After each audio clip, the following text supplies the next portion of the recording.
very happy to welcome Laura Budd to this webinar. Laura is based in Moosejaw and is involved with Moosejaw Pride.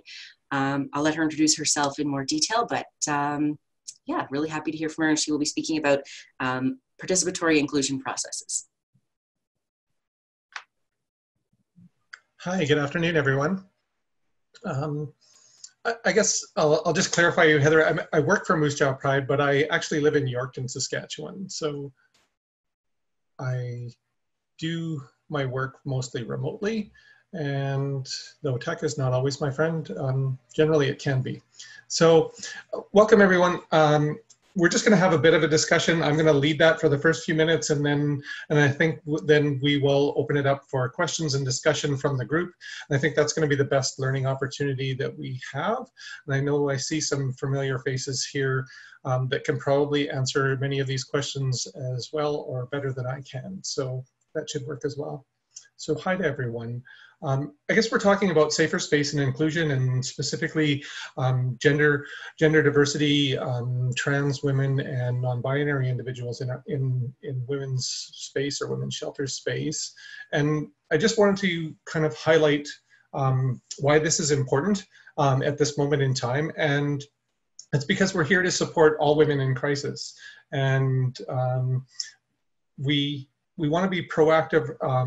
We know that's the best practice rather than reactive in how we do this and how we move forward and how we create space for all of those that are in crisis that we're trying to help, and that we respect the fact that every human rights legislation in all of our provinces, territories, and federally have protections for gender diverse persons and their right to access, and all female identified persons and their children have right to access. So the only thing that currently is really challenging is non-binary individuals, and how do we create safer space for them as well, and to include them in the conversation, knowing that women's space is often the only safe space for diverse or gender diverse individuals.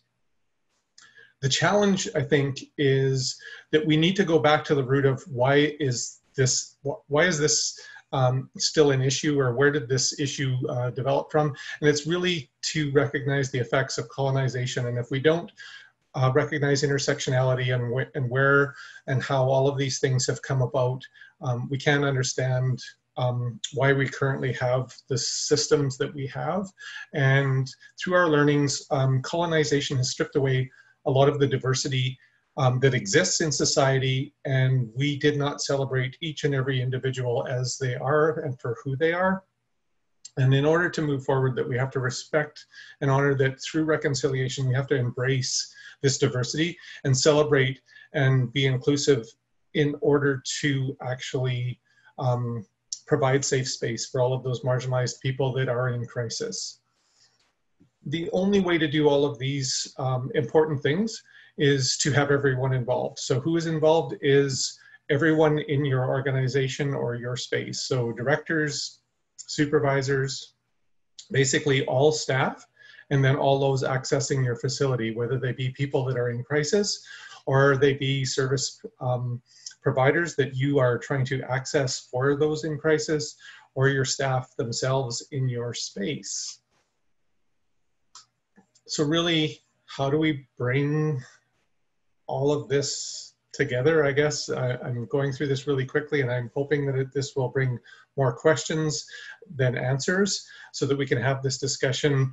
But what we really need to do is develop good policy that works for your organization, for your staff, and for those in crisis that are accessing your services, and have it reviewed and supported by an LGBTQ person or organization so that it becomes a living, breathing part of your workspace, not just something that you write and then you kind of forget about. No, you want to make sure that this is being discussed both with your staff, and then something that you share with those in crisis that are coming to you for service, so that they know how to respect, that they are going to be respected, and that those around them will receive respect from them because they are aware of their responsibilities as well. And that happens when you have quality training.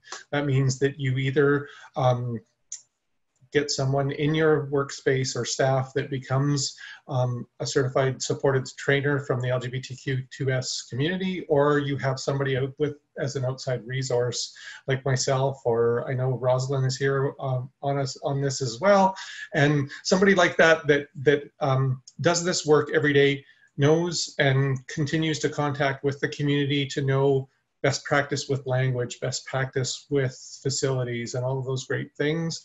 And the other big part of it is communication, making sure that those lines of discussion are always open. Language is very dynamic. We have new words that even 5 years ago I wasn't aware of that are now currently part of our everyday language. And the big thing is respect. Know that gender, sexual, ethnicity, culture, ability, and class, as well as all other identities, are a part of your respect, and that you are promoting positive space in your workplace so that you create that healthy, safer space and environment where people are free to express who they are all of the time, so that they don't have to wonder whether or not parts of themselves can be brought into the workspace. And I just wanted to share a couple of quotes from people that I know that have tried to access space and have had challenges in the past, just so we can get a perspective of really what people are saying and why we need to do this better than we've done it in the past. So something that somebody shared with me once was, I'm not here invading your space. What a trans person is saying is, please take me in. I have no other place to go. I am not a conqueror or an invader. We are refugees. And when you really look at it from that perspective, people, even when they are aggressive or in crisis and seeking service, they're not trying to take over something. They are looking for support. They don't often ask for it in the nicest of ways, but the reason for that is because an oppressed person oftentimes cannot be a polite, politically correct individual. Another person told me that you get to live your life in the gender identity that rings true to you. You get to live a life with a gender expression that doesn't suffocate you. Don't you wish the same for others? And again, it's just a level of respect that we expect for ourselves. Why are we not offering that to everyone that comes to us? And another person challenged and said that it's an important moral choice. Do you stand on your own biological privilege to push people away, to push people down, or do you accept just a little bit of a discomfort in your life for the sake of another human? So again, I think it's just, are we going to be what we claim to be and welcome women in crisis, to protect and create safer space for them and to get them access to services so that they can live a healthy, active existence. So with that, I think I'm going to stop there and see if we can't start into a bit of a discussion and take it from there.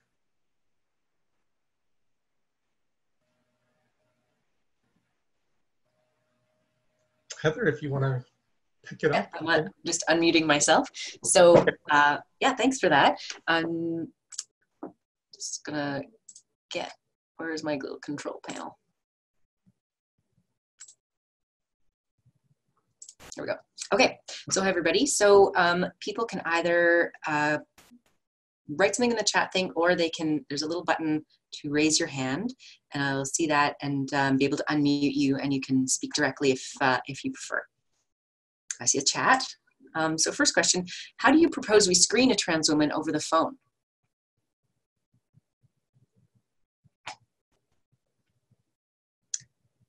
Oh, you're muted. I'll just unmuting. Sorry, just a second. You're muted. So okay, there we go. I recommend that you screen any person the same way, and that you create screening methods that meet the needs of anyone that is in crisis seeking support. So you try to degender your language so that the person can safely share who they are, and if they meet the criteria for shelter with you, then you accept them.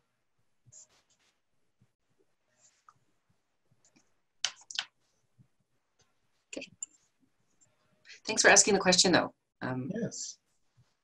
I think it's good to start with some of the basic assumptions and concerns. Okay, but how do we know? So this is the same person following up. How do we know the person on the phone is a trans woman and not, for example, a man wanting our address? Oh, that's another great question. Again, we have to use all of the tools that we have to access whether or not the person is legitimately seeking safe shelter. So we can't assume anything, and unfortunately, someone trying to bypass the system and to get the location, we have to screen the individual as a person in crisis and ask them the pertinent questions and information that we need to make sure that the person needs the shelter in the first place. Someone trying to thwart, I guess, the work that we're trying to do, or a man trying to seek shelter or find out where your location is going to get tripped up in how they're going to answer the questions. A person in crisis can all of us that have worked with vulnerable people, and we can recognize a person that is currently in a crisis situation and in crisis mode. And you have to use all of the tools that you have available to disseminate whether or not this person is actually in crisis or whether they are trying to just access information. And I guess your best tools are the ones that you have developed over time and that your intake personnel have developed over time in order to recognize whether or not this person is actually in the situation they're claiming to be in, or whether they are just trying to seek shelter or information on someone else that's in shelter, right? Okay, so I see a question that says, is there a policy template that has been approved that can be shared as a starting point for shelters that do not currently have written policy? I'll start answering that and pass it to Laura. So there's a few resources that have been compiled under communities of practice on the NVIW, the Women's Shelters Canada website, which is www.nviw.ca. So there's a few resources there that are a really great starting point for like really basic training pieces, and there's some policy suggestions there. Laura? Almost every province has, or most major cities have a LGBTQ2S organization that will help you build policy if you don't have. Women's Shelters Canada is a great start. I know here in Saskatchewan, PAS, or our Provincial Association of Saskatchewan Transition Houses, has kind of a policy template that they share with their members as a starting point. Always ask that you talk to somebody local within the LGBTQ2S community just to see if that fits your community and those that are accessing service in your location or region. But those are great starting places, and any one of those are great to start. And I know our organization would definitely happily look at your policies and just give you where to start next. Can you say a little bit about your organization?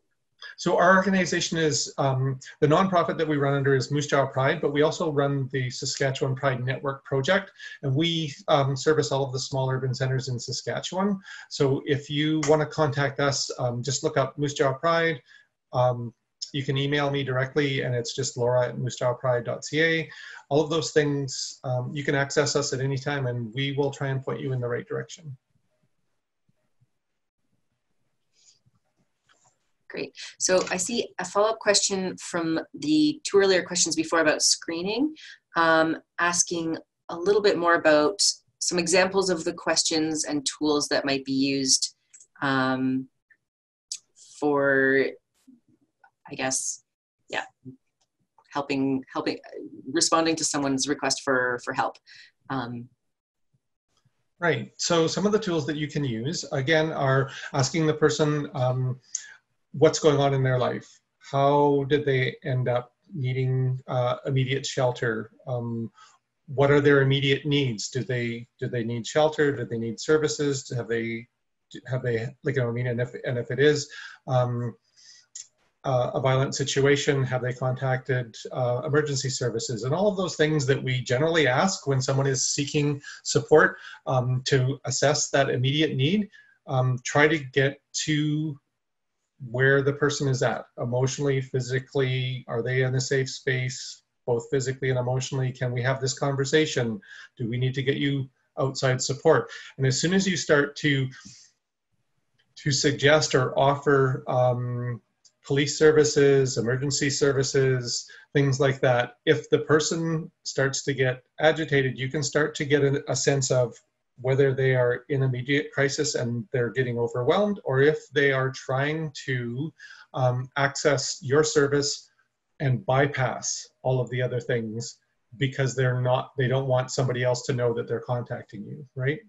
And whether it's if it's sometimes a person in crisis has all of those same things, but you can tell usually by inflections of voice whether or not they get aggressive and say, no, I can't have that, or no, I don't want that. And those are tricks, or not tricks, but tools that you can start to use to identify whether or not this person is actually in crisis or the person is trying to access information. Okay, great. I see someone has a raised hand. Is it okay if I unmute you, Julie? I'm going to unmute you. So go ahead and ask your question. Juliet. Yes, hi.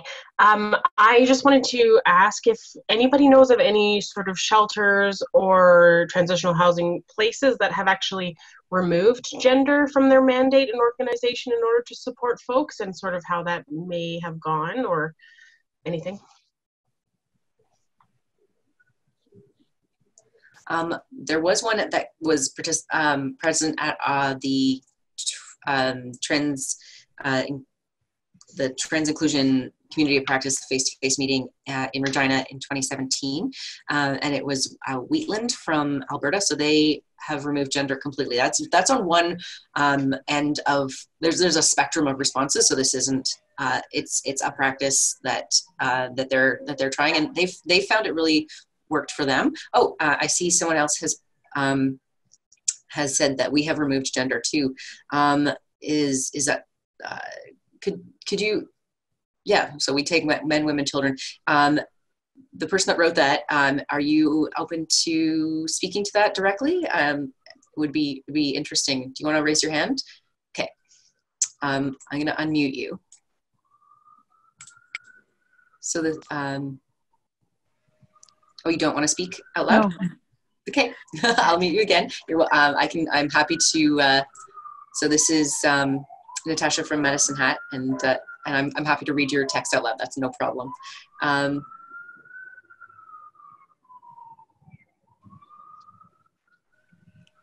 I can speak if you want me to.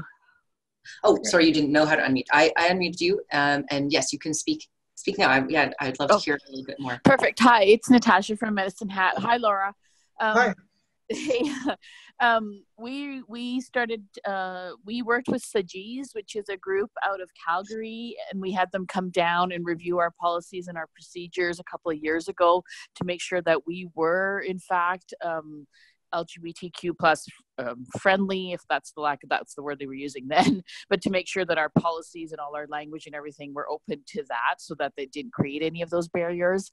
As well, about a year ago, we realized that we needed to be more of a family violence shelter than just a women's shelter, and we started accepting male victims of violence too. And so we've seen a lot of men come in with children, actually, and single men as well. So we have removed it in that way, if that speaks to that. Yeah, thank you so much. Sorry, and just to address that, have you found yourself in any sort of safety situations because of that, or no? No, it was interesting because when we started sort of entertaining the idea, or being more open to the fact that we should be entertaining that idea, that was what we were worried about, is that people started asking those kind of questions, like, how do we screen differently, or do we need to screen differently, and what does that look like? And, you know, safety issues always become paramount, as they always are in shelter work. And so it actually was a non-issue, to be honest with you. Like, we made sure our language was friendly. We really cleaned all those kind of things up, but it's the same as everything. And when we first started accepting men, for example, it's a 2-story building, and we have a bedroom on the main floor, which is our barrier-free unit. And originally we thought, why don't we use that room for men? Maybe that would make everybody more comfortable, and it has its own bathroom. And then staff came to me and said, okay, so now we have another guy who wants to come in. What do we do? And we were like, oh, right. There's more than one out there. And so we were like, well, I guess you put him upstairs. And what we realized is really it was a non-issue. Nobody was worried about it. Everybody. And when we went to the women who were in shelter at that time and said, hey, how do you feel about this? We're changing our focus. We're accepting everybody who's experiencing family violence. There could potentially be men here. They were like, yeah, great. If they need help, come on down. And I think the same applies for people, you know, if you're in the trans community, LGBTQ, whatever it is, it doesn't matter to people really who are in the shelter services. They're just happy that there's options. And so we just want to remove as many barriers as possible. That's awesome. Thank you for sharing that. Yeah, for sure. Yeah, and if people want to unmute and mute themselves, there should be a button in the lower left side of your screen. Or you there should be a button to raise your hand, and I can unmute you each in turn. Right. Yeah, and just to speak to that, while I was doing work, we ran a project in 2016, 2017 called Safer Transitions, and we worked with 5 shelters here in Saskatchewan. Through that work, I went through an intake process with each individual shelter, oftentimes coming in contact with women that were already housed in those shelters. Every one of those women, while I was going through the intake process, that if they came to the intake worker and were looking for information or support while in the home, would recognize me and immediately see that I was going through the intake process, that I was someone in crisis and seeking shelter. There was never an issue with me being in the home, with me interacting with staff, with those in the shelter, with their children. All of that was, you need to be here just like I need to be here. You respect me, I respect you. So there was a lot of that mutual understanding that I'm here for a reason, you're here for a reason, as long as we abide by the expectations of the facility, that we can all coexist. So I know there's a lot of concern out there about women in transition houses seeking safe haven away from violence, often perpetrated by men, worried about men, women, trans individuals, non-binary individuals all cohabitating. Guess what? They can recognize that you are here for a reason, and if you respect me, we have a right to be here. So there's a lot of understanding that I'm in crisis, you're in crisis, we need this place, and we need the support that it offers. So a lot of our base fears often don't prove to be true when we actually are dealing with the people that need us the most. Awesome, very well said, thank you. I see another question in the text, the chat screen. This is from Gigi. When we've had trans persons in shelter, the education of other residents and members of the community, small rural community, is usually the primary challenge. Are there tips for helping with that process? And to add to my question, in terms of protecting and respecting the individual and confidentiality.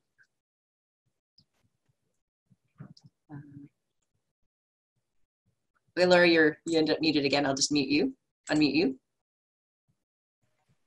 Okay, so we've found through the work that we've done that often having those open conversations with your staff so that they're prepared and comfortable with them, and then making sure that when you go through the intake process and as somebody is in your space, that they are aware that trans individuals are welcome here, that's not a barrier to. And I mean, we've even had some of our transition houses put that as part of their welcome statement, is that we will celebrate and welcome gender, sexual, racial, cultural, all of these different identities as part of their welcome, so that it becomes immediate and upon the intake process that you're aware of that this space welcomes everyone and that these are not barriers to anyone.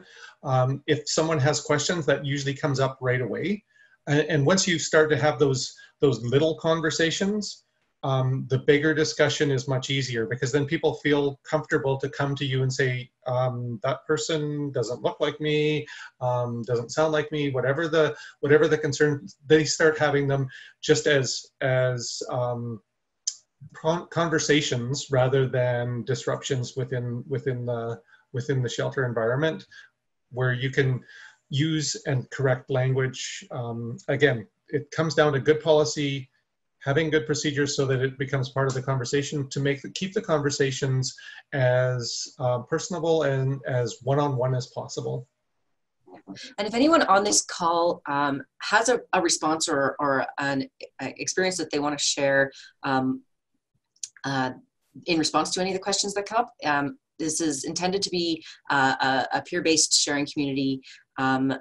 And I'm just here as a facilitator, so definitely raise your hand or add to chat if you have something that you'd like to share in response.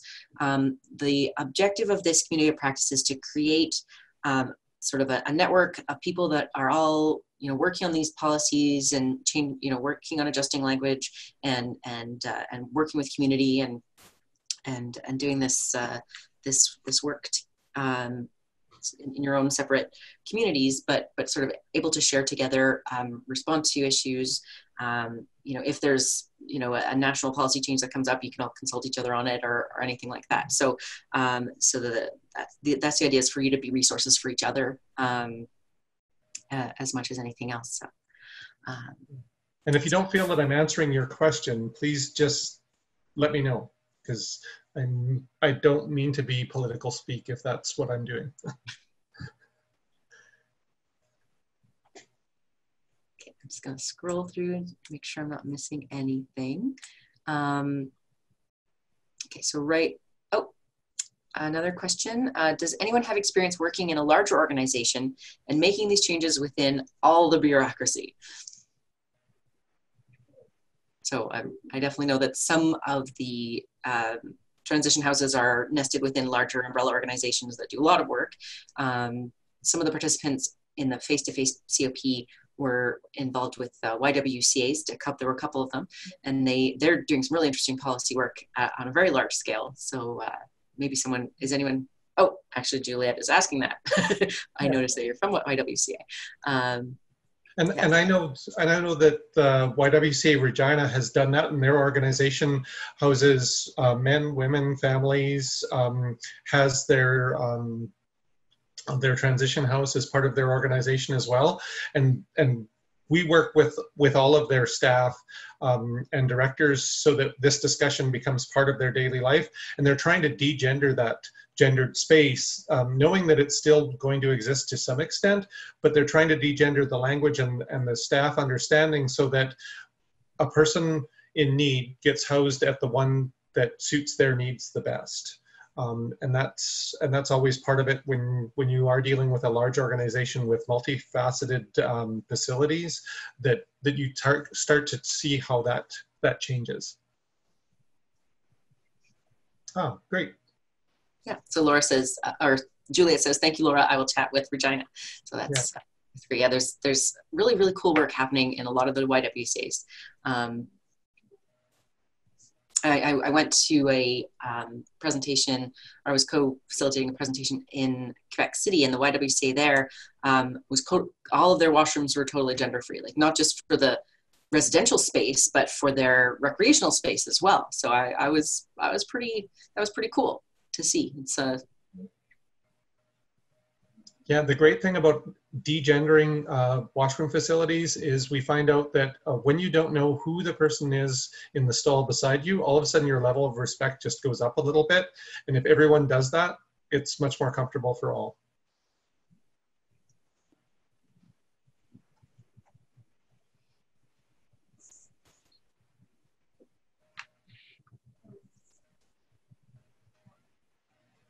okay, so feel free to ask more questions. We have a few more minutes, but we are getting towards the 2:45 time. Like I'd said, the goal for the community of practice is to create opportunities for you to connect with each other, you being people that are doing inclusion work and doing relationship building work and language work to make the space safer and more welcoming for people from the transgender community to access safety and access safe housing. So so some of the tools that I'm hoping to offer to facilitate that is an email listserv. So at the end of this, I'll send out, I'm collecting it on a survey just so that it goes to a spreadsheet so that it's a little easier for me, so people can just sign up for that. And then I'll send out the new list to everyone who agrees to be on it next week, and everyone will have those emails. And you can then just email the group directly when you have questions or something comes up that you want to bounce ideas off of other people with. And then the other piece is to have these regular webinars and have different speakers addressing different topics that are of interest. So in the peer-to-peer email sign-up list, there's also a spot to either offer to speak on a certain topic, or you can request a certain topic that is of interest to you. One topic that I have on my mind is a little bit on inclusive gender-based analysis, because in the feminist movement, it's important to be able to do that analysis, to be able to disaggregate and say, like, how are things affecting different genders, but that doesn't have to necessarily be male female only.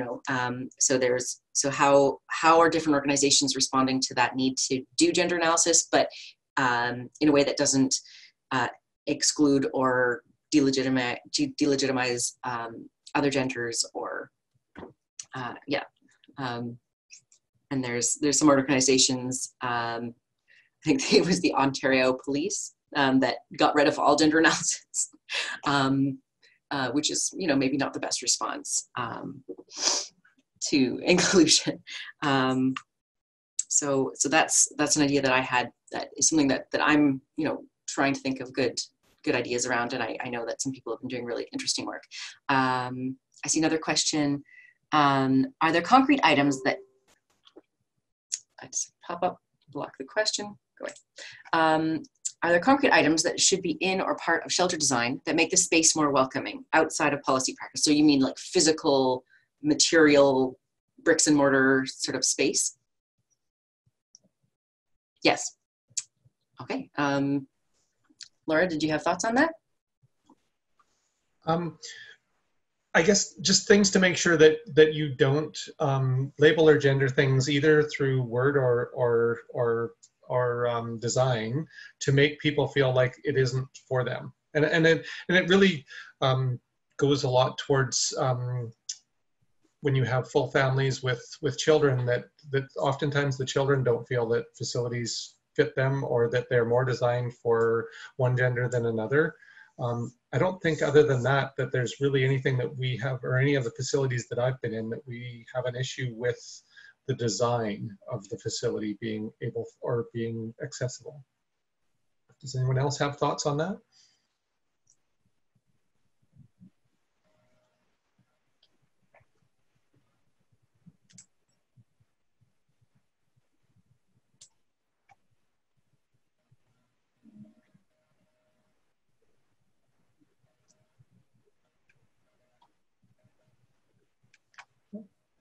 Okay. Yeah.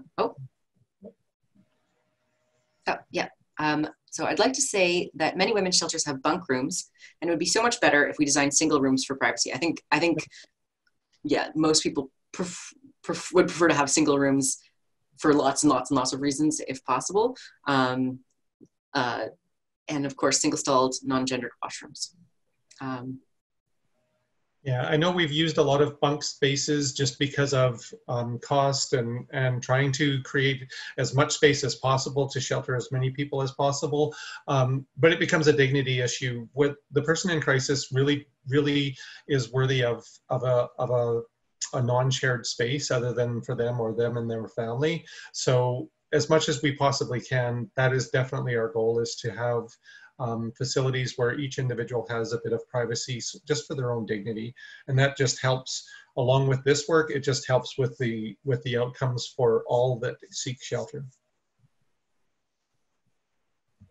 Thanks, Juliet.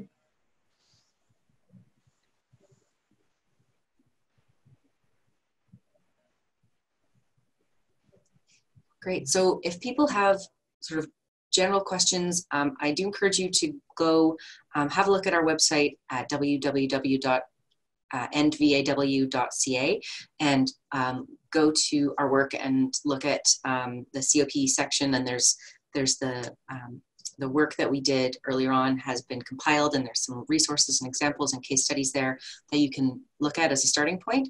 And we are hoping through the CoP as well to start collecting some example policy, some example language, some training pieces that people have used that they're willing to share. So if any of you have elements like that that you'd like to make available to a wider community of practice for other people to use, we'd be happy to be the hub that hosts those and shares those with the national community.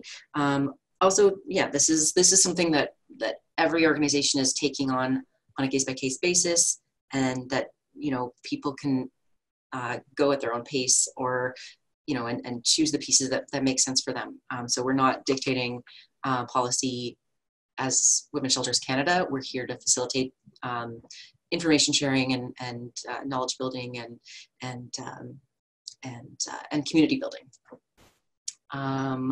So the next steps will be I'll send out that email with the link to sign up for more, and then I will be in communication about the next webinar, which will be a similar format but a different speaker, and talking on a different topic. Hopefully I will be able to I have some people in mind for the inclusive gender-based analysis piece, which I think is really interesting and relevant in terms of how we think about gender as a feminist movement and as a movement seeking to end violence against women and gender-based violence.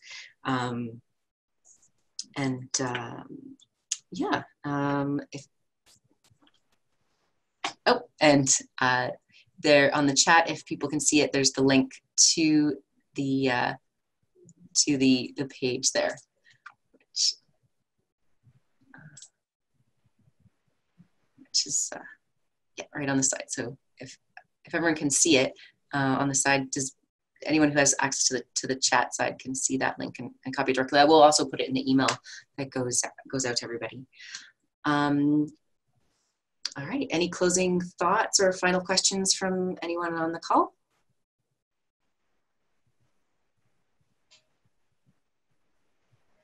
Well, I'd definitely like to thank Laura for taking the time out of her very busy life to join us and to share that presentation. And to all of you for also being here and joining us.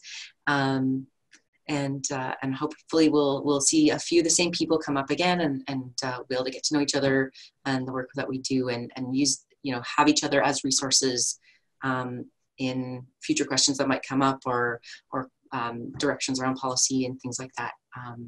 That's the intention. So thank you so much. We will be doing this again in a few months. So stay tuned and yeah, keep doing the work that you're doing. Great. Thanks for attending, everyone. So nice to see you all involved and engaged. Thanks so much. Bye for now.